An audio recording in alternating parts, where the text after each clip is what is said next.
What's going on, my babies? Welcome back to another episode of the Spiritual Word. As always, I apologize for any noises in the background in advance and anything of that nature. Before I start these, I like to start these off with a disclaimer by stating that these are for entertainment purposes only. Always do your own research to come to your own conclusions, to have your own answers, to make your own decisions, and I believe in your ability to do so and to be your own person. Sorry if you can hear the fan or the wind.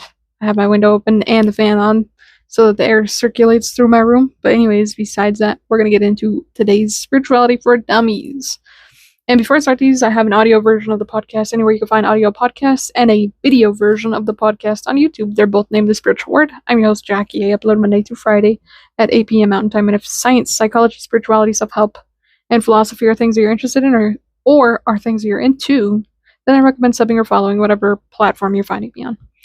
And so getting into this, I'm going to be talking about how to astral project or vivid dream, or use this is what I use my dreams for. Like, I go into sleep with the intention that I will talk to either my guides or my higher self. And my higher self and guides are kind of the same thing, so they kind of go hand in hand.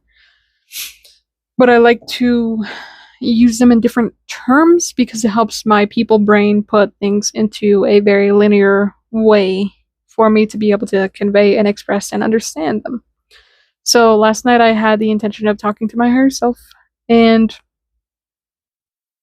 my higher self, I'm not really going to go into the dream itself, just because I feel like the dream itself, there's a lot happening that wasn't necessarily relevant, but I'm going to talk about some of the key elements that went into play for that dream. So there's a bunch of key elements that have a bunch of different messages for me personally. So I'm going to talk about how to identify key elements. Key elements are things that are very prominent, like things that you see a lot in your dreams. And the things that I see a lot in my dreams is schools, or going to class, or being in schools. And another thing is water. Water is really big for me. Water is an element that continuously pops up for me. And I think a lot of the time my dreams teach me how to deal with certain emotions and stuff like that. And so last night I dreamt about the beach, I dreamt about a school, I dreamt about people from my past, some friends, some people that I don't talk to that I used to talk to.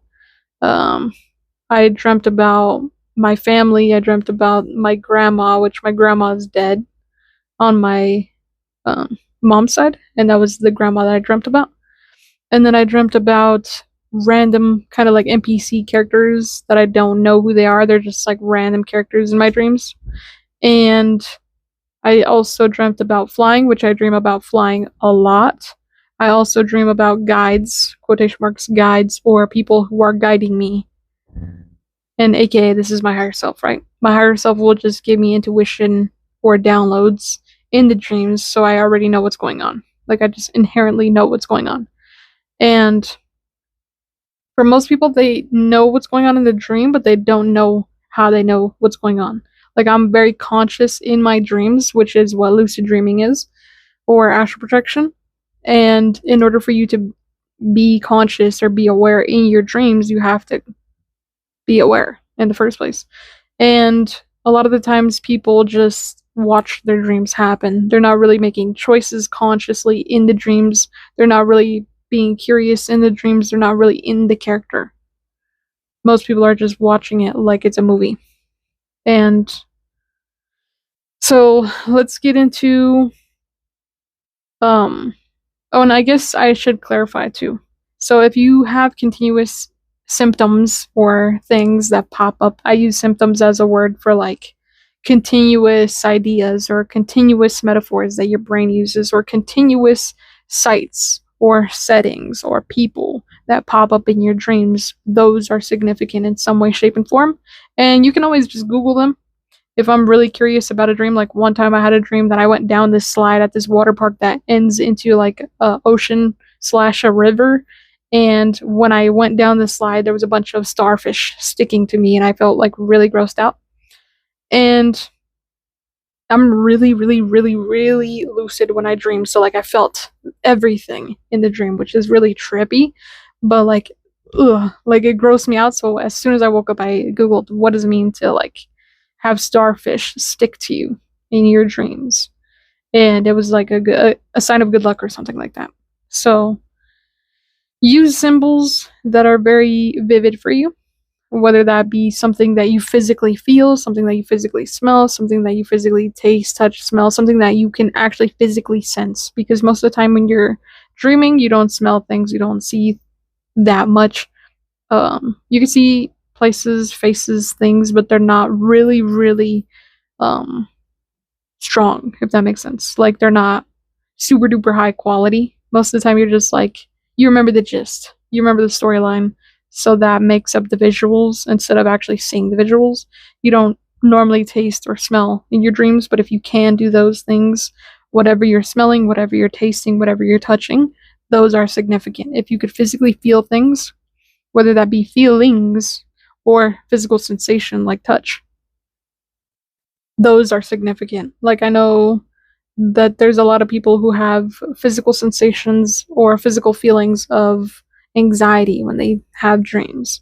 That's a symptom that keeps coming up for you because that's something that you have to address in your waking life. And most of the time, your dreams correspond to your waking life.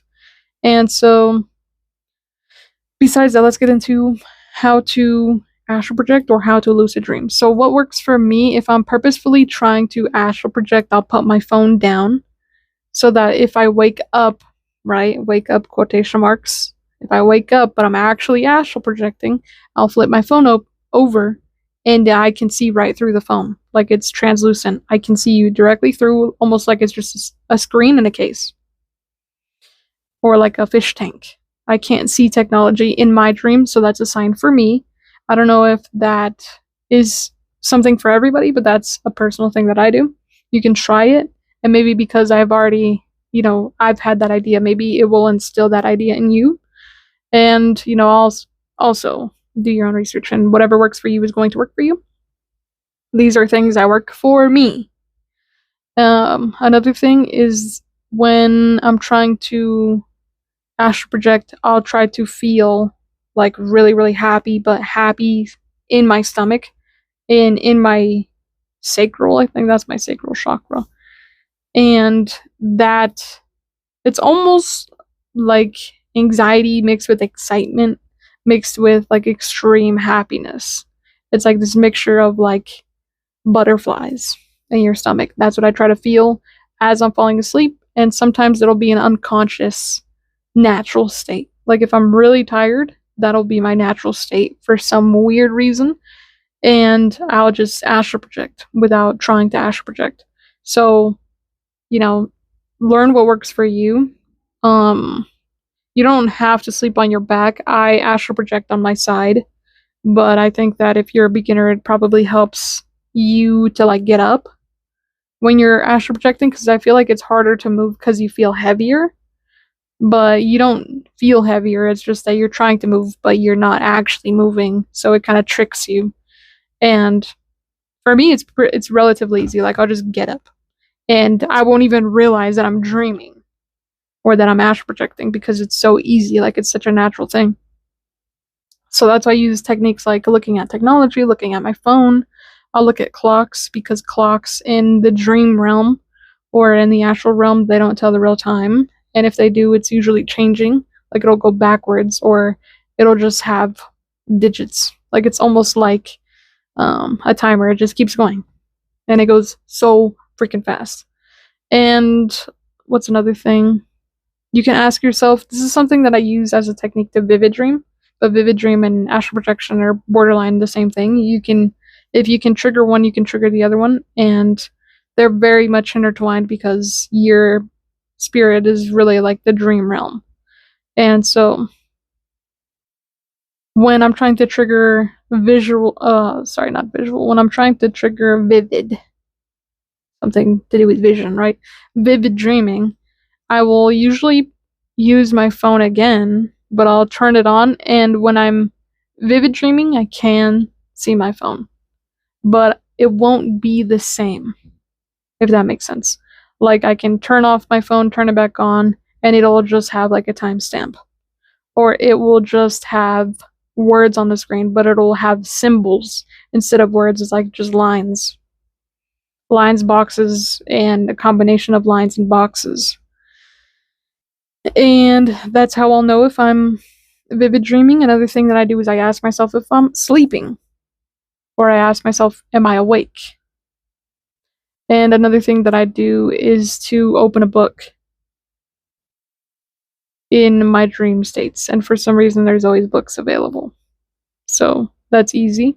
And if it's easier for you to put the book next to you so that when you dream and you have that vividness or that lucidness, or you have the astral projection occur, you'll be able to look at the book and it'll be changing in the dream state. In the astral realm, that doesn't work because I personally have never read books. So, actually, I don't know if it works because I've never read books in the astral realm. So, I can't tell you if the words change or not. But when you're dreaming, the words change. So, you know that you're dreaming because the words are constantly changing. Or you'll read a sentence and then you'll go back to reread it because it didn't make sense the first time, and then it's something completely different. You know, you can get stuck doing this, so I would recommend just opening the book, not necessarily reading, just looking up and down the page, because the words will be changing like it's a real time thing. Like it's like a magic book, or, you know, it's just changing constantly. Almost like a stopwatch or something, you know, like the words are just constantly changing. Those are the best techniques that I've realized that help me the most, but you could honestly develop your own techniques. The only thing that you really, really need is a basis, or like a basic understanding of when you're waking, when you're in your wake life, you're in your actual life, right? Actual, I use that lightly, versus your dream life. Your dream life is just where your unconscious decides to paint a picture, if you're lucid dreaming or vivid dreaming. And if you're astral traveling, then that's, you know, just changing your frequency as you're sleeping, which you normally do that, but this is while you're sleeping, so you experience the sleep version of changing your physical vibration. So you just have to know the basic of that, and because you know the basic of it, you can trigger it yourself, and you can make yourself cause triggers. Like, for example, a lot of people tell me that they look at clocks to vivid dream, which I've never looked at clocks, because clocks usually they're going backwards or they're spinning way too fast, like wall clocks. And I've never personally used wall clocks. But for the basic understanding for vivid dreaming or lucid dreaming is that nothing makes sense. So if you use that to your advantage, you can make things that will trigger that knowing for yourself. Like, for example, a lot of people who tell me, I just ask myself when I wake up, am I awake? Or I'll count my fingers. That's another thing that people do that have told me that they have done. They count their fingers because usually they'll have 4, they'll have 3, or they'll have 6 or 7, or they'll have more than 5 or less than 5, basically. And that's how you know that you're vivid dreaming, because you have 5 fingers normally, right? So when you have more than 5 fingers, you're like, what the fuck? You know, that triggers like a huh. And you're basically trying to trigger that awareness of like, wait a second. You're just basically trying to make yourself notice the things that you hadn't noticed yet. And when you're vivid dreaming or lucid dreaming, everything seems real, like extremely real. Like most of the time when I'm vivid dreaming, I can touch everything. And like everything has a feeling, everything feels the way it looks, everything, you know, is there. I can see so much further, I can see so much brighter than I can in a normal dream. And when I'm astral projecting, it doesn't really change the settings so much. So like that's why I use these the same but separate. You know, like they're in the same kind of realm. You're sleeping, but they're not the same thing. Lucid dreaming is just you controlling your dreams, and actual astral Jesus projection is you leaving your vibration to match another pitch to basically see that. Your astral projecting is just you changing the dial on yourself while you're sleeping, which is not the same as just controlling your dream state. And both of them you just have to know the basis on in order to create your own, which is fairly easy. You can do whatever makes things easier for you. Like, let's say if you decide that your vivid dreams, you're just going to ask yourself, I'm awake, or am I awake, or am I asleep? And that works for you. Then that's all you have to do. You just have to make yourself consciously aware that you're sleeping. And then boom, you have control over your dreams. And for astral projection, you just have to know that your vibration is trying to change to whatever you're trying to see. So you have to allow that to happen. And usually what works best for me is feeling into my sacral chakra, because I feel like that's the middle of your body. And I feel like it'll make it easier for the top and the bottom to change at the same time from the core or from the center. And it's easier to change from the center. Like, it's easier to change temperatures if you're starting at the middle temperature, if that makes sense. And I think that's pretty much it. Astral projection is a lot harder to explain in a really easy, simple way, but it's just you changing your vibration. And if you don't know how to change your vibration in your waking state, that's fine. You just have to feel the butterflies in your stomach. That's what changes your vibration. Your happiness is your natural state. And so whatever is your personal happiness, or your personal state of happiness, or your personal resonance of happiness, that will trigger whatever vibration in you. Your moods are your vibration. And when you're angry, you feel it up here. Or when there's tension, you feel it in your neck. Or you feel it in the back of your throat. Or you feel it in your chest. Like, you feel it somewhere. And so use those to your advantage. You know yourself best. So all of the tips that I've given you is just for you to find those out for yourself. And to find out what works for you the best. So yeah, I'm gonna end this here. Thanks for tuning in and tapping in, my babies. As always, I love you and I appreciate you for being here. And I hope that this was helpful in any way, shape, and form. And I will see you in the next one. Peace.